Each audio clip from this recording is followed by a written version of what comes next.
I got into special education to make a difference for our students that were struggling and needed extra supports to be successful in the classroom.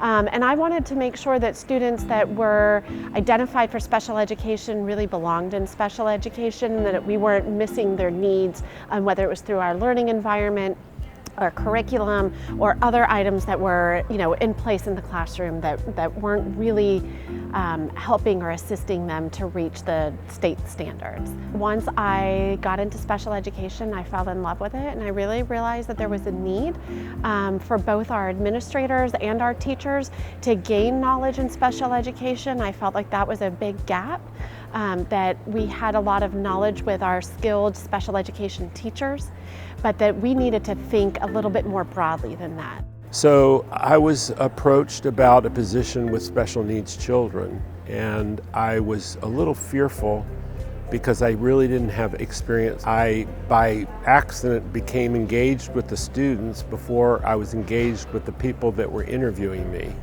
They were discussing something that they didn't understand, and the teacher wasn't in the room, and so I started talking to them about the subject that they were having a struggle with. And over the intercom, they said, "Mr. Weinroth, when your lesson is finished, we're waiting for you in the principal's office." And from then it became my career.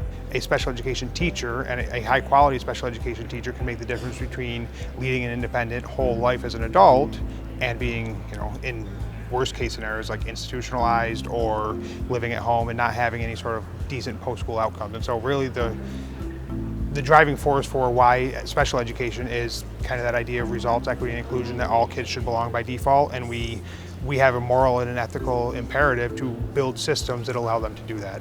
I wanted to be that voice for students and be able to speak up for them, and I enjoy every moment working with the students. So when I talk about them as they're my kids.